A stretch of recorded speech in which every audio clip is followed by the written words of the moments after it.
Okay, in this video, I'm going over UFC Fight Night, Strickland versus Anthony Hernandez. I'm just going over the main card in this video. It's going to be an action-packed card full of finishes. Speaking of finishes, we're starting with Zach Reese versus Michael Pereira, which I 100% think is going to be a finish, and I think it's going to be in favor of Michael Pereira. But this is the last chance I'm giving him before I never pick him ever again in my entire life. I thought Michael Pereira was going to be an absolute monster at middleweight when he moved up. And he was for a second. He was destroying no names like it was nothing in the first round. But once his cardio got put to the test against some good opponents, he started to crumble. Abus Magomedov figured him out easily. Anthony Hernandez, who's also on this card, figured him out easily, but he's done that to a lot of fighters, so I can't really ding Michael on that. He just wasn't the fucking slaughterhouse that I thought he was going to be. As for Zach Reese, he's very powerful. He's not that technically sound. He has a bunch of finishes. He's coming off of a couple finishes. But I don't think he's going to have what it takes experience-wise to beat Michael Pereira. Michael's just fought better comp. And we know that he has bad cardio, like terrible cardio. And in his last fight, he got knocked out by Kyle Dawkins, which is a terrible look considering Dawkins' career.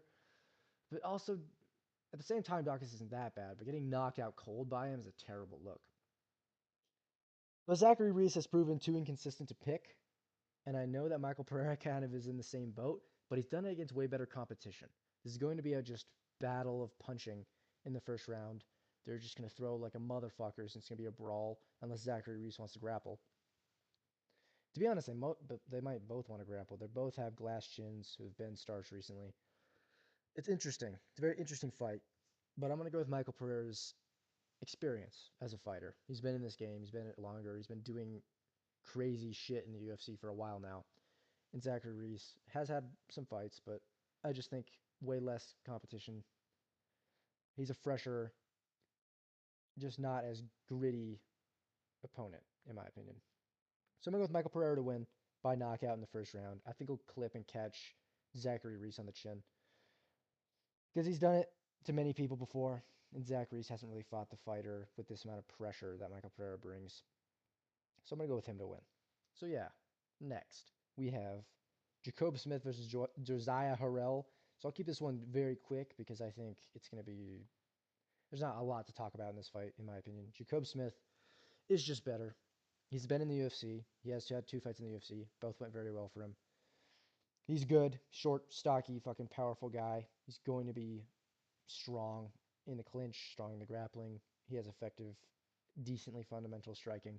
Josiah Harrell is making his debut on short notice. Similar build and similar style, to be honest, but is not going to have what it takes to beat Jacob Smith on a couple weeks' notice or whatever it was, very short notice. He's just not going to have what it takes. I don't think he's going to have the cardio if it gets pushed. I think Jacob Smith will be able to make this a gritty fight where he'll come on top in the grappling exchanges, do a little bit more on the feet. A week's notice is tough in your debut against a fighter who's your mirror image, but a little bit better than you and has a little bit more experience than you. So I'm going to go with Jacob Smith to win. Short notice is tough in the UFC, and I'm not willing to bet on it. Next, we have Sergey Spivak versus Ante Delija. So this fight is interesting. They're all kind of interesting. Ante Delija and Sergey Spivak both lost to Waldo Cortes Acosta in their last fights. One of them, I don't remember if Sergey got finished, to be honest. I know he did a little bit better than Ante Delija. I know Ante had the big moment where he dropped him, knocked him out, but it was an eye poke.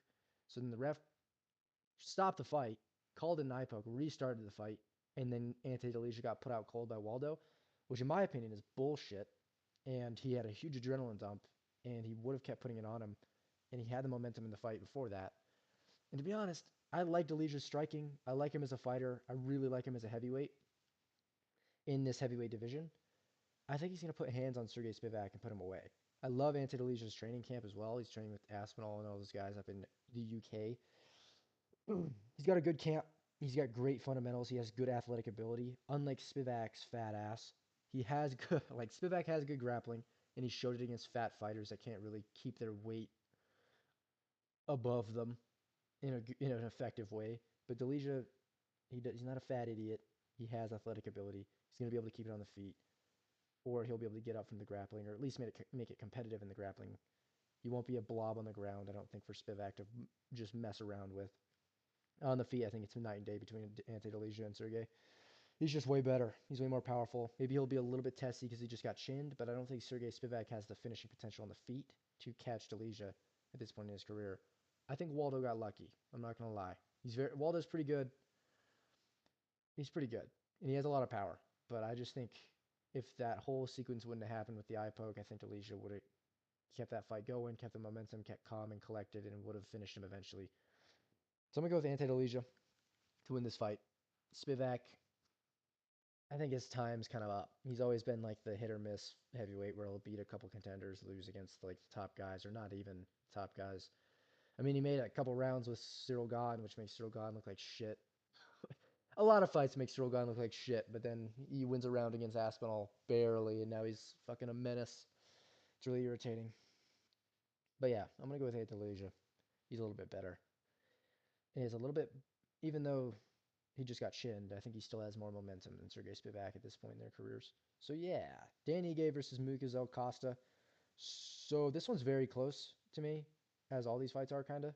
Dan Ige, he's coming off the loss against Pitbull, but I don't think Dan Ige looked good in that fight at all. I don't think Dan Ige did what he was supposed to do in that fight to win. He didn't press forward. He didn't have high output like the way I wanted him to. He didn't look that clean, in my opinion, or even that pressure forward, which he usually is. He's usually the pressure guy who has slick, tight boxing and can put a pressure on any fighter and give him a hard time, and he has a great chin. And he could do that to Miklos Costa, who's had a lot of many sloppy fights in the past, but just his last performance against Pitbull, who is a tough opponent, like Pitbull is no joke, it just looked off to me, and I can't get that out of my head going in there against a gritty guy who's going to push forward and be in the fight as cardio gets tough, like with Miklos Costa. Not to mention, Costa's coming off of a head kick knockout against Morgan Sherrier. Very slick fucking head kick knockout. Obliterated him. But he's on a streak. He's on a insane, like, he's on an, what's the word? Impressive. He's on a very impressive streak right now. Making fights gritty, staying on the feet, beating people up. He's good in the grappling. He has good jiu-jitsu. He found the cure to his disease that he had, and now he's all good. So now he's fighting Dan Ige, and Dan just did not look good in his last fight. And that's pretty much what I'm going off of this with. They're both gritty in the pocket. They're both going to throw down. Dan Ige could catch him and put him out because Mikuzel has been put out in the past. But I don't think he's going to. I think Costa's going to kind of put a cardio battle on him, and Dan Ige's going to start to get tired, and he's going to start to back up, and I think he's going to have the output. I like Mikuzel's kicks more than just his head kick. I like his teeps and his leg kicks. I think Mikuzel's going to kind of put a little bit of a striking output clinic on Dan Ige. And I like the height advantage and the reach advantage, obviously, because he always has one, or everybody always has one over Dan Ige. And it's not always worked. Like Dan Ige beat up Sean Woodson and was able to TKO him. It was a bit early, to be honest, but it was still a good finish. And Sean Woodson's pretty good. And he's made easy work of a lot of pretty good fighters. So it's really hard to say. But I just really didn't like the Pitbull fight for Dan Ige. And Mikuzel has a ton of momentum. And he's fresh in his career. He's getting better. I think he's going to keep getting better. I think he's going to beat up Dan Ige in this fight as time goes on. Next, Jeff Neal versus Uras Medic. Just like every other fight, so hard to predict, but especially hard to predict because Uras Medic is so hit or miss. He's very good. He has a ton of power. He's very crisp and technical. He's coming off a knockout win. But he's also looked really bad sometimes. And he makes close fights with a lot of people. And he'll be like knocked down by randoms that don't have a lot of power, and he'll come back and do really good. And Jeff Neal got flatlined in his most recent fight against Carlos Prates. But I'm not going to ding you as a fighter by getting flatlined by Carlos Prates at this point, especially if you're not a top 5 fighter. Carlos Prates kind of just does that to everybody. And his spinning elbow and is perfect, and it put him out. I'm not going to ding you that bad. I know that might have a factor when it comes to their chins, and Uras Medic might be able to put hands on Jeff Neal with his tight boxing and put him out cold. Ooh. And I kind of want to pick that, to be honest. But Jeff Neal has been proven against better competition, and he has good boxing, and he made a gritty fight with Shafkat before he got choked out. And he is pretty good. He's overall sound at fighting, and he has good takedown defense and good boxing, and he'll probably beat Uras Medic on the feet. I like Jeff Neal's consistency a little bit more against better competition than Uras Medic kind of being really hit or miss against lower level competition. He'll either be the best fighter you've ever seen for like a round or just kind of mid for the rest of it. You know what I mean? So I'm going to go with Jeff Neal. He's more consistent.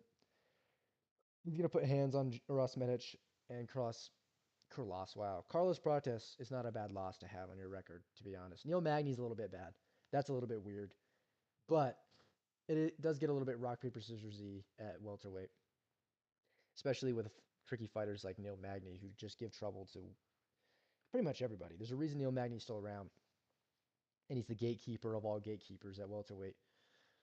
But I think Jeff Neal's he's going to put hands on Uras, and I'm willing to bet that a good Jeff Neal will show up more than I'm willing to bet on a good Uras Medic showing up because of how inconsistent he's been in the past. So yeah, Jeff Neal, probably decision, just doing a little bit more on the feet, landing a little bit better shots.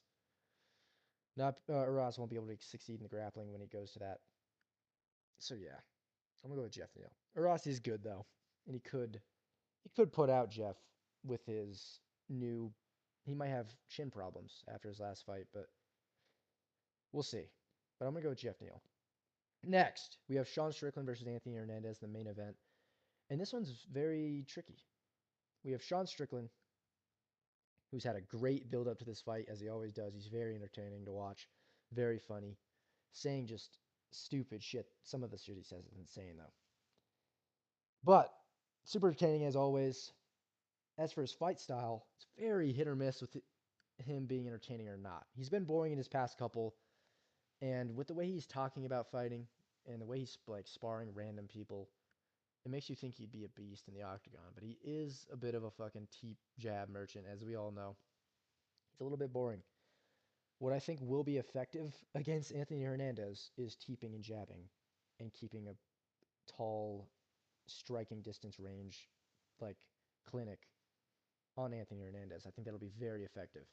And I'm going to go with Sean Strickland to win this fight.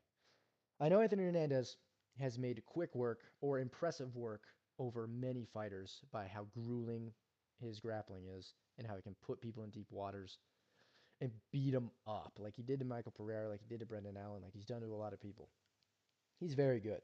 He's very good at his grappling. He's very good at utilizing cardio and just putting a whooping on people. The thing about Sean Strickland, and he's been fighting champions.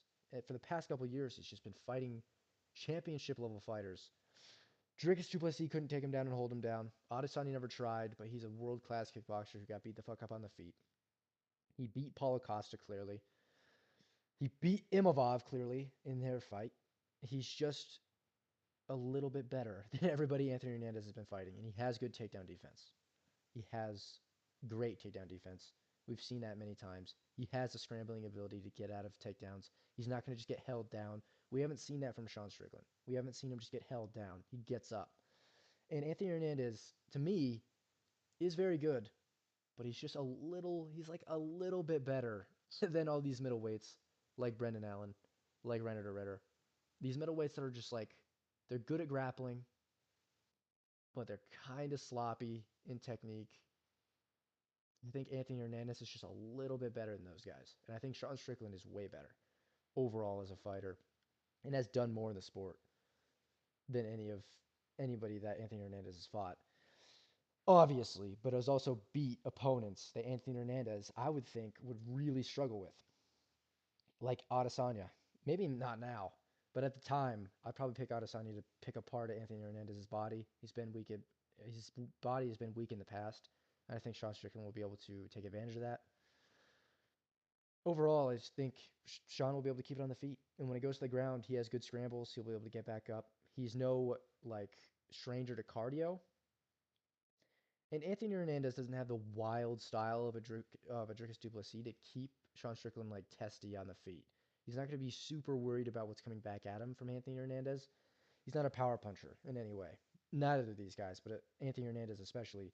And Sean Strickland only really has one humiliating knockout loss at middleweight, and that is to Pereira, which is no sorry feat, I would say. Everybody kind of gets knocked out by Pereira. And Sean Strickland's style is not good against a Pereira who has the kickboxing credentials and power to just touch you one time and is going to, and then you're going out cold. But as for every other matchup, including Adesanya, Sean Strickland is a problem. He may be boring, but he is a problem for all of these guys. And I think he's going to be a problem against for Anthony Hernandez in the striking. So yeah, Anthony's a little bit too sloppy on the feet, and I think Strickland will be able to keep it on the. He'll be able to keep it on the feet. He will be able to get taken down and held down as easily as other fighters who are just kind of dumb. Sean Strickland has good instincts for this game. He's live rounds is his fucking bread and butter, and that's how you get prepped for something like this. And I think he's going to be for this fight. So yeah, Sean Strickland is my final prediction for the main event. Let me know what you think about my picks, and I will see you soon.